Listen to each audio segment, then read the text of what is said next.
Barbadians are becoming numb to crime. This is one of the troubling findings from a recent survey conducted in 6 communities identified by the Royal Barbados Police Force as areas of concern. It was revealed by Senior Research Officer in the Criminal Justice Research and Planning Unit, Kim Ramsey, during an outreach discussion to celebrate Crime Awareness Month at the UWI Caveville campus. Ms. Ramsey says people were not fearful, even though crime was all around them. 65% of persons in these communities said that they feel safe.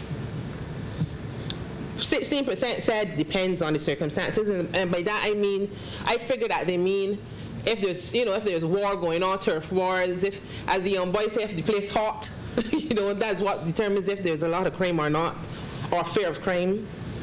And only 15% said that they felt unsafe in their communities.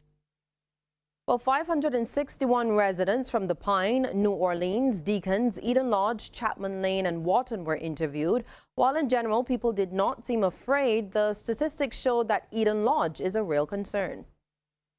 Eden Lodge and Chapman Lane had the most fear. And when I talked to persons who went and did the interviews, especially in Eden Lodge, the person that did the interviewer who did the interviews in Eden Lodge said that the people in Eden Lodge are extremely concerned about the level of crime in their communities. They're concerned about it because they said there's shootings almost every day. So they're very concerned about crime in their communities. And a lot of them told the interviewers they don't leave home after 6. They're locked up. While many countries worldwide are moving away from corporal punishment, Barbados remains one which has not joined in. And retired magistrate and member of the United Nations Committee on the Rights of the Child, Faith Marshall Harris, hopes this is something that will change in the near future. While acknowledging that change won't happen overnight, she encourages alternative and non-violent forms of discipline. Every few weeks, there's another country that sees the wisdom of it. And basically, the position of the committee is this, that if you recognize that children's rights are human rights, in other words, we're not asking for children any special rights that not all humans have. If you recognize that we object to violence practiced on any person, then how can you endorse violence against a child? How do you rationalize it? 4 people, including 2 children, are homeless tonight after fire gutted their Curtin St. Philip residence earlier today. Now, nothing was saved from the insured 3-bedroom, 1-bathroom wall property owned by Warwick Eastman. His sister Natalie Eastman says the family is unsure about their next step at this point. It's my brother's house, you understand that? So I don't know what. For now, for the time being, we don't know what the plans are. I was in Warren's and I got a call. So I came, and when I came, I would have gotten the call around 12 so I don't know. And it would have been burnt already. And investigations into that fire are continuing. Well, the Caribbean Broadcasting Corporation and the Barbados Government Information Service are playing a major role in a new national conscientious initiative.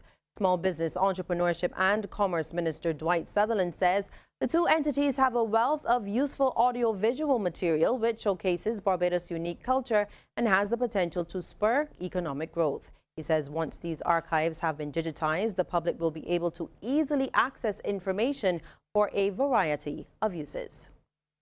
The content of these archives will be made available either gratis or free or for a fee. So you might be able to pay a small fee, if not free.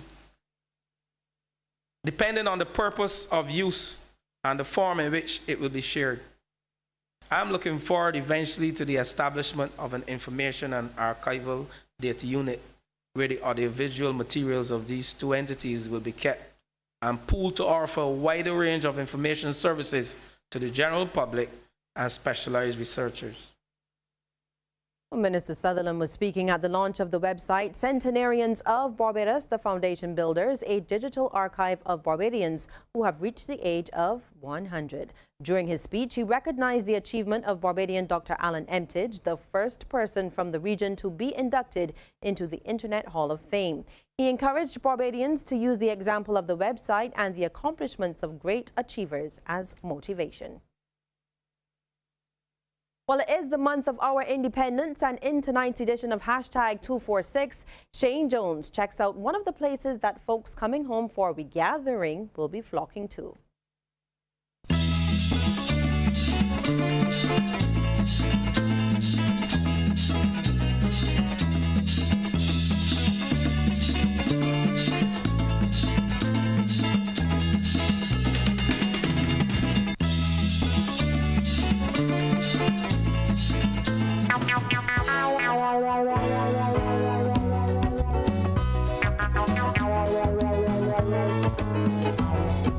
Whether you're going to the Barinda Cox Fish Market to get that fresh catch for your meal, or you are going to the Oystins Fish Festival to soak in all of that good culture, or just going to the Bay Garden to dance, sing karaoke, or get a fish meal, I can tell you that the village of Oystins is one of the greatest on this country. The historic Oystins town, originally called Austin's Bay and later named after Edward Oyston, a plantation owner from the area, is a small seaside town by the main fishing village on Barbados. After the execution of King Charles I in 1694, Barbados declined to acknowledge the dictatorship of Oliver Cromwell and his Commonwealth Parliament. This resulted in 6 months of resistance to Cromwell's fleet in 1651, which led to the signing of the Articles of Agreement in a tavern called Ye Mermaids Inn in Oystins Town on January 11, 1652. So you can see that Oystins has a fantastic role in Barbados' history. Now, Oystins has become a popular tourist hangout and one of the more happening night spots with the Oystins Fish Fry and entertainment on weekends. During the day, you can see the local fishermen bringing ashore the day's catch and fish vendors hard at work in the Oystins Fish Market, boning and scaling the fish, preparing them to be sold. And also in Oystins, you can enjoy a variety of shopping options, accommodations to suit all, great restaurants and beautiful beaches. So from Austins to Oystins, a historically rich village in Barbados.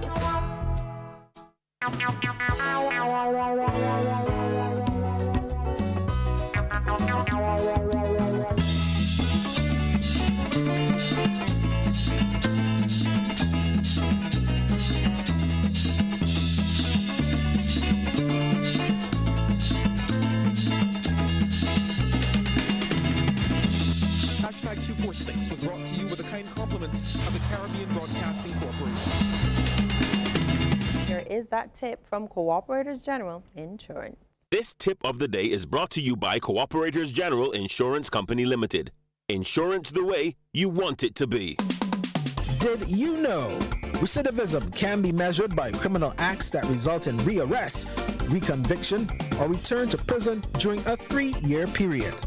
This tip is brought to you in association with the Criminal Justice Research and Planning Unit, keeping an eye on crime.